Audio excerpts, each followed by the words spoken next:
ये गिर जाएंगे ना 150, मैं बता रहा हूँ औकात में आ जाएंगे।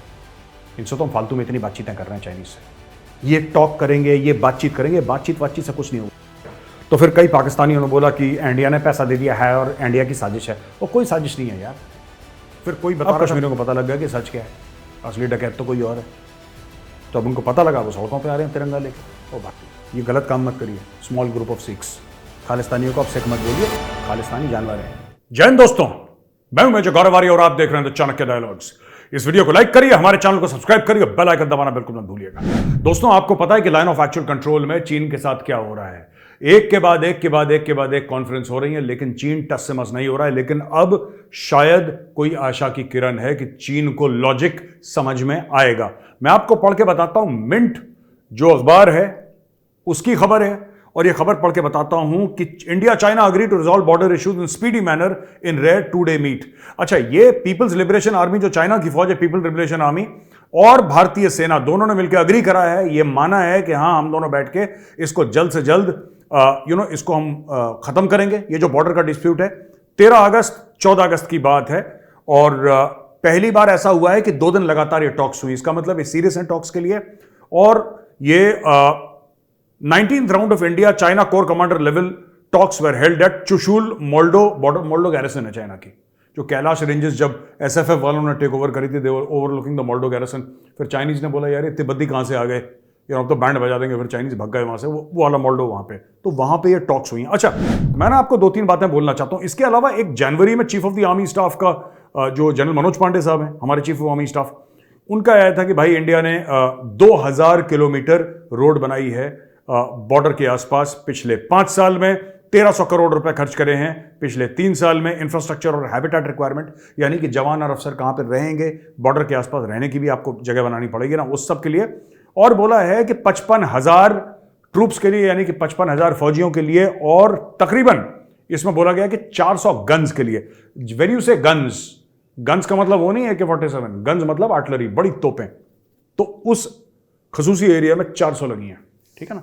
तो वहां पे ये खास एरिया, पूरे के नहीं, पूरे एलएसी के नहीं, उस एरिया में 400 लगी हैं। अच्छा, मैं यार 2-3 बातें आपको बताना चाहता हूं, ठीक है ना। ये चाइना की हमने 2 न्यूज़ कवर कर दी। एक तो जनरल मनोज पांडे ने, और दूसरा जो 2 दिन का इनका मोल्डो गैरिसन में बातचीत हुई, और पहली बार हुई 2 दिन की। वैसे एक दिन में निपट जाता है, मॉर्निंग टिल इवनिंग। दोस्तों, मैं एक बात बताना चाहता हूं, जो चाइनीज है ना, हमें ऐसा लग रहा है, ये मीडिया जो भी रिपोर्ट करे, मैं आपको बताता हूं जो मेरी स्टडी है। मेरी स्टडी ये है कि चाइना अभी थोड़ा सा परेशान है, तो चाइना आपको फ्लेक्सिबिलिटी दिखाएगा, चाइनीज फिर आएंगे वहां पे।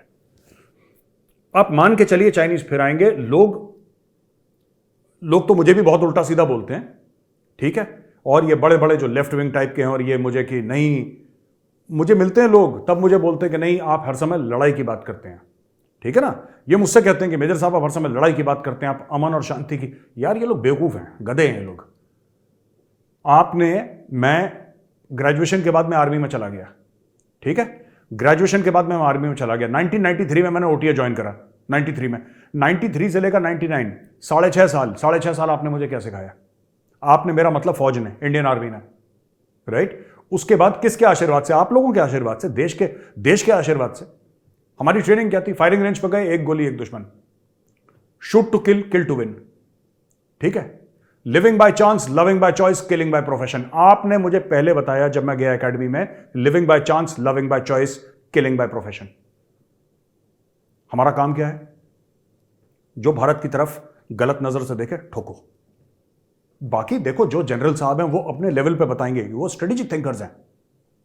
मैं तो बहुत जूनियर लेवल पे था फौज में। मैं तो एक कंपनी कमांडर था, मेजर था फौज में जब मैंने फौज छोड़ी। मेरी थिंकिंग और एक जनरल की थिंकिंग में उतना ही फर्क है जितना अर्थ से लेकर प्लूटो है। जितना धरती है वहां से लेकर जो प्लूटो है, उतना फर्क है हमारी थिंकिंग में, हमारी मैच्योरिटी में, हमारे इंटेलिजेंस में। जमीन आसमान का फर्क है यार। तो मुझसे आप वैसा नुआंस्ड थिंकिंग एक्सपेक्ट करें, ये तो बिल्कुल गलत चीज है। मेरी थिंकिंग आज भी कंपनी कमांडर वाली है। दूसरी चीज, मैं आपको एक और बात बता दूं, हम सब, चाहे वो जनरल साहब हो फौज के, ठीक है, चाहे वो यंग ऑफिसर हो, चाहे वो सिपाही हो, उनका काम क्या है? To protect India, number 1, to kill the enemies of the state, number 2। Offensive force है यार इंडियन आर्मी। तो देखिए दोस्तों, जो भी हथियार हमें डिप्लॉय करने, हम डिप्लॉय करेंगे। जो भी फौजी डिप्लॉय करने, उनके लिए इंफ्रास्ट्रक्चर बनाना, ये हेलीकॉप्टर, चिनूक विनूक, वो दुनिया भर का सब हो रहा है वहां पे, ठीक है, लेकिन मैं आपकी याददाश्त जरा ताजा करूं, 1967 में क्या हुआ था। 1967 में जब चाइनीज ने नाथुला में फिर बदमाशी करने की कोशिश करी तो इंडिया के एक जनरल थे, lieutenant general Sagat Singh. General Sagat Singh Rajasthan के रहने वाले, जनरल सगत सिंह ने ऐसा बैंड बजाया, ऐसा बैंड बजाया चाइनीज का ना, मतलब मैं बता रहा हूं कि चाइनीज के सपने में आते होंगे वो। You need a Sagat Singh now. अभी आपको जनरल सगत सिंह की जरूरत है इंडियन आर्मी में, और इंडियन आर्मी में हैं ऐसे लोग। आप उनको पोस्ट करिए जो ऑफेंसिव, जिसको कहते हैं ना highly aggressive commanders, highly aggressive commanders. Chinese तभी जब इनकी ये गिर जाएंगे ना 150 बॉर्डर पे चाइनीज, तब ये 20 साल तक चुप हो जाएंगे। मैं आपको बता रहा हूं, ये पहले हो चुका है। जनरल सगत सिंह ने तो आर्टिलरी खोल दी थी, पूरी आर्टिलरी खोल दी। कितने चाइनीज मर गए पता ही नहीं, उसके बाद चाइनीज चुप हो गए। कहते हैं पता नहीं कौन है यार वहां पे, who's this general Sagat Singh. ये तो बात करता नहीं है, मारता है, सिर्फ मारता है। लाशें बिछा दी थी जनरल सगत सिंह ने चाइनीज की, लाशें, और दर्जनों दर्जनों के हिसाब से लाशें बिछा दी थी। चुप हो गए चाइनीज। इनको यही डोज की जरूरत है। मैं बता रहा हूं, ये बातचीत करके नहीं होगा चाइनीज के साथ। आप कितनी भी बात कर लो उनसे, आप डेली बात करो उनसे 4 बार, ये नहीं मानेंगे। ये फितरत के टिड़े हैं। इनको जनरल सगत सिंह का डोज चाहिए, और हमारे पास हैं ऐसे बंदे, हमारे पास हैं ऐसे जनरल्स जो उस अग्रेसिव थिंकिंग वाले हैं। आप उनको डालिए वहां पे और बोलिए साहब इनको कूटो चाइनीज को। देखिए ये जो नो वॉर नो पीस वाला चक्कर है ना, ये बड़ा खतरनाक है। इससे क्या होता है कि सोल्जर का, मैं बता रहा हूं आपको, सोल्जर का मोराल खराब होता है इससे। कोई भी फौजी है ना, आप उसको बॉर्डर में डालोगे, वो क्यों जा रहा है वहां पे, वो लड़ने के लिए जा रहा है। उसने फौज क्यों ज्वाइन करी, लड़ने के लिए। उसको बोलो ना लड़े। काटो चाइनीज को वहां पे अच्छी तरीके से, छील दो उनको अच्छी तरीके से। फिर ये मुझे बोलेंगे पकड़ के, कहीं होटल की लॉबी में मिल गया या कहीं कॉफी शॉप में, अरे मेजर साहब आप तो ना बड़ी लड़ाई की बात करते हैं। ओ यार, मुझे ट्रेनिंग इस चीज की मिली है। I was train to be a soldier, I was not train to be working in an NGO. आप क्या चाहते हैं मुझसे? मैं एनजीओ में काम करने वाला हूं। मैं वो कबूतर छोड़ूंगा सफेद? ओ भाई, हम लोग बाज छोड़ने वाले लोग हैं, कबूतर छोड़ने वाले नहीं हैं। एकेडमी में जो लिखा है दीवारों पे, जो फायरिंग रेंज पे लिखा है, मैं फिर से आपको बताता हूं, एक गोली एक दुश्मन। इसका क्या मतलब है? इसका यह मतलब है, और ये this is the thinking of the Indian army. ये गौरव आर्य की बात नहीं है, मैं तो बहुत छोटा हूं, I am a very small person. I am talking about that great institution called the Indian army. Her firing range में लिखा है एक गोली एक दुश्मन, यानी कि अगर दुश्मन आए, एक गोली से निपटाओ, उसको गिरा दो। ये हमारी टीचिंग है, ठीक है ना। किल विदाउट मर्सी, विदाउट रिमोर्स, कोई रहम नहीं, एंड नो रिमोर्स। बुरा नहीं लगना चाहिए, अरे यार मैंने इसको मार दिया, नो रिमोर्स। ये लिखा हुआ है हमारी एकेडमी की वॉल्स पे। हमारी जो कंपनीज होती हैं एकेडमी में, उसमें लिखा है living by chance, loving by choice, killing by profession. ये हमारा प्रोफेशन है। दुश्मन का सर धड़ से जुदा करना, ये हमारा प्रोफेशन है, ये हमारा काम है। This is our profession and we must own that profession and sort out the Chinese nice and proper. ये गिर जाएंगे ना 150, मैं बता रहा हूं, औकात में आ जाएंगे। इनसे तो हम फालतू में इतनी बातचीतें कर रहे हैं चाइनीज से। ये टॉक करेंगे, ये बातचीत करेंगे, बातचीत से कुछ नहीं होगा यार। आपको चीनी मीनी चाऊ चाऊ का टाऊ टाऊ करना पड़ेगा। ये निपट जाएंगे, औकात में आ जाएंगे अपनी। खैर दोस्तों, अगली खबर पे चलते हैं। ये पाकिस्तान का झंडा, वो आपने सुना होगा, खबर अभी बड़ी फेमस हो गई है। और यार पाकिस्तान का झंडा ना बुर्ज खलीफा पे नहीं था, तो पाकिस्तानी बड़े अपसेट हो गए। तो फिर कई पाकिस्तानियों ने बोला कि इंडिया ने पैसा दे दिया है और इंडिया की साजिश है। वो कोई साजिश नहीं है यार। फिर कोई बता रहा था पाकिस्तानी की रात को एक बार हमारा झंडा कुछ मिनट के लिए लगा दिया था। जब दुबई वालों को लगा कि पाकिस्तानी वहां पे नारेबाजी करने लगे, पाकिस्तानी जोर जोर से पाकिस्तान जिंदाबाद, पाकिस्तान जिंदाबाद। दुबई वाले सोच रहे थे कहेंगे दुबई जिंदाबाद, क्योंकि पैसे वहां के खा रहे। लेकिन उन्होंने बोला नहीं, पाकिस्तान जिंदाबाद, अच्छी बात है। इनका पेट्रियोटिज्म जागा पाकिस्तानियों का। लेकिन इनका पेट्रियोटिज्म कब जागा पाकिस्तानियों का? ये जब जलील हो गए तब जागा। ये गए रात को, 13 तारीख की रात को, 13 और 14 की जो दरमियानी रात है, वहां पे बैठे, 12 बज गए। बोला अभी झंडा आएगा, इसके ऊपर झंडा आया नहीं, और डंडा भी नहीं आया, वहां पे कुछ नहीं था। तो पाकिस्तानी बड़े वहां पे नारेबाजी, ये बाजी। फिर शाम तक सरकार को लगा कि कोई प्रॉब्लम ना हो, तो वो भी एज अ कॉम्प्रोमाइज फिर उन्होंने फोन करा होगा। मैं आपको 100% बता रहा हूं, इनका जो केयरटेकर प्राइम मिनिस्टर ना, काकड़ क्या नाम है उसका, उसने फोन करा होगा शेख को। क्या बोलेगा वो? इस्लामाबाद में बैठा है, इस्लामाबाद से शेख को फोन करेगा, जो दुबई का शेख है, उसको बोलेगा या शेख इधर तो देख, हम मिस्कीन, हम गरीब, लेकिन हम तुम्हारा इस्लामिक भाई, मुसलमान भाई, क्या तुम हमारा झंडा नहीं लगा सकती? तो शेख बोलता हम सोच के बताएगी। फिर उसने 4 बजे शाम को फोन करा, या शेख इधर तो देख, पाकिस्तान का झंडा किधर होती? उसने बोला हम लगाती, हम सोचती। फिर उसने बोला शेख, तो शेख ने बोला तुम किधर? कहता या शेख इधर तो देख। शेख ने बोला तुम कहां, तुम कहां? कह रहा शेख नीचे देख अपने पैरों के पास, हम लेटा वहां पे। पूरा मुल्क गाली देता हमको, हमारा झंडा तो लगा। उसने बोला ठीक है तुम उठ जाओ ऊपर, तुम इंसान हो, तुम कालीन क्यों बन रहे हो नीचे? डोंट बिकम कारपेट, कालीन मत बनो, ऊपर उठो। तो ऊपर उठा पाकिस्तान का प्राइम मिनिस्टर। फिर शेख ने बोला या शेख अब देख। उसने देखा पाकिस्तान का झंडा था, पाकिस्तान जिंदाबाद, पाकिस्तान पैंदाबाद, पाकिस्तान फलानाबाद। अब पाकिस्तानी खुश हो गए, यानी कि बड़ी भीख भीख मांग के, यार सीधा पैसा देते, बुकिंग करवाते। अगर कल मेरे पास पैसे हों, ठीक है, मैं बुर्ज खलीफा का ऑर्डर दे दूं, मैंने वो इतने $1000 लाख जो भी तुम्हारी फीस है वो मेरी शक्ल लगा देंगे, उसमें क्या है? या तो पैसे के लिए करेगा या इज्जत के लिए करेगा। ये प्रूव करता है कि तुम्हारी इज्जत नहीं है, ये प्रूव करता तुम्हारी इज्जत नहीं है, और पैसा तुम्हारे पास है नहीं, वरना तुम पैसे देके लगवा लेते। इतना शौक है यार, अगर शौक पूरा करना है तो खजूर खर्च करो यार, स्पेंड मनी, है ना, या इज्जत कमाओ। ना तुमने पैसे कमाए ना तुमने इज्जत कमाए, दुनिया भर के सामने तुम नारेबाजी कर रहे हो पाकिस्तान जिंदाबाद। ठीक है यार, तुम्हारी मर्जी। तो दोस्तों इसके बाद आर कश्मीर इज चेंजिंग। अच्छा मुझे बड़ा, मैं आपको एक किस्सा बताता हूँ, ठीक है। ये जो लाल चौक पे घंटाघर है ना, आपने देखा होगा, वो बड़ा फेमस हो गया। एडिटर साहब जरा दिखाइए लाल चौक पे जो घंटाघर है। इस घंटाघर पे ना मैंने शूटिंग करी थी। मैंने किस्सा एक बार टीवी पर भी बताया था। तो मैं एक टीवी सीरीज करता था रिपब्लिक टीवी के लिए एक ज़माने में, पेट्रियट नाम की, जहाँ पर फौजियों के पास इधर उधर में जाता था, शूटिंग करता था मैं। खूब करीब 125-150 एपिसोड उसके शूट करे। फिर वो कोविड के समय वो बंद हो गया फिर, because we could not get permission to shoot. And जाहिर सी बात है, वो ट्रैवलिंग ही बंद थी, जहाज़ वहाज सब बनते, सब कुछ बनता, सब घर में लॉकडाउन की सूरत हाल थी। तो फिर वो बात हुई नहीं। तो दोस्तों बात ये हो गई कि मैं गया था 2017 में, अप्रैल के महीने में, फर्स्ट वीक, 6-7 अप्रैल को, 6-7 अप्रैल मैं श्रीनगर में था मैं 3-4 दिन के लिए। लेकिन मुझे इसलिए भी याद है तारीख, क्योंकि उस समय अप्रैल में मैंने बर्फ़ देखी। मैं 5 तारीख को आया और 6 अप्रैल को जब मैंने शुरू में मैं दरवाज़ा खोला तो मैंने देखा कि अप्रैल में बर्फ़ गिरी है गार्डन में। सीआरपीएफ हुम हमा करके एक जगह है जहाँ पे सीआरपीएफ का कैंप है, वहाँ पे ठहरे हुए थे सीआरपीएफ के साथ। और जैसे ही मैं गया वहाँ पे और मैंने दरवाज़ा खोला, ऑफिसर्स में हम लोग ठहरे थे, तो मैंने देखा कि यार पूरी सफ़ेद। तो मैं पहले कंफ्यूज हो गया। मैंने बोला यार ये क्या हो गया यहाँ पे, मतलब किसी ने कोई सफ़ेद पाउडर डाल दिया क्या? आई कुड नॉट अंडरस्टैंड कि अप्रैल के महीने में भी बर्फ़ गिरी। तो श्रीनगर में उस दिन अप्रैल गिरी, 6 अप्रैल 2017 को बर्फ़ गिरी थी, मुझे इसलिए याद है वो दिन। अच्छा, फिर क्या हुआ कि हम लोगों ने बोला यार 7 तारीख को चलेंगे और हम लाल चौक पे शूट करेंगे। तो हमने बोला हम तिरंगा फहराएंगे लाल चौक में। ये वो दिन है 370-35 के हटने से पहले, जब महबूबा का बड़ा मामला हुआ करता था वहाँ पे। तो वहाँ पे गए भाई साहब, हमने वहाँ पे तिरंगा निकाला है और वहाँ पे जेएनके पुलिस आ गई है। जेएनके पुलिस ने बोला अच्छा आप कौन है? मैंने बोला मैं मेजर गौरव हूँ। क्या मेजर साहब बैठ जाओ गाड़ी में।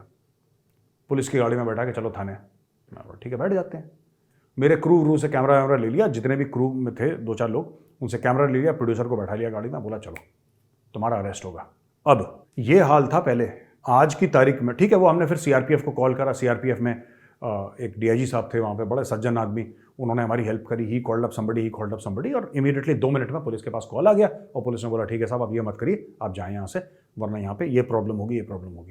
अच्छा, ये दोस्तों जो अभी श्रीनगर और कश्मीर में आप देख रहे हैं ना, ये लोग आ गए सड़क पे, ये लोगों के अंदर ये भावना थी देश के लिए, ये पहले से भावना थी। लेकिन क्या है, लोगों को ना दिमाग में गलत चीज़ें डली गई। ये महबूबा मुफ्ती और ये अब्दुल्ला फैमिली, इन सब लोगों ने, कि तुम अलग हो और तुम बिल्कुल ही अलग हो और तुम सबसे अलग हो और हिंदुस्तान से भी अलग हो, इससे भी अलग हो और तुम चांद पे चले जाओ, और ये सब झूठी बातें इन लोगों को पता है। सिंपल लोग हैं कश्मीरी, उनको बेवकूफ़ बना दिया इन लोगों ने, उनको झूठी बातें कह दी। अब कश्मीरियों को पता लग गया कि सच क्या है, असली डकैत तो कोई और है। तो अब उनको पता लगा, वो सड़कों पे आ रहे हैं तिरंगा लेके। और भाई मुझे इतनी खुशी होती है जब भी मैं देखता हूँ कि लाल चौक पे तिरंगा, वही लाल चौक जहाँ पे हमें गाड़ी में बैठा लिया था पुलिस ने। और पुलिस भी बड़ी प्यारी है वहाँ की, वैसे बड़े बहादुर लोग हैं जेएनके पुलिस के, बड़े, मैं तो सल्यूट करता हूँ जेएनके पुलिस को। बट उस समय क्या है कि JNK police has to follow the orders of the state government. जो भी मुख्यमंत्री होगा, जो भी होगा, उसके ऑर्डर्स को फॉलो करने पड़ेंगे, तो उन्होंने फॉलो करे।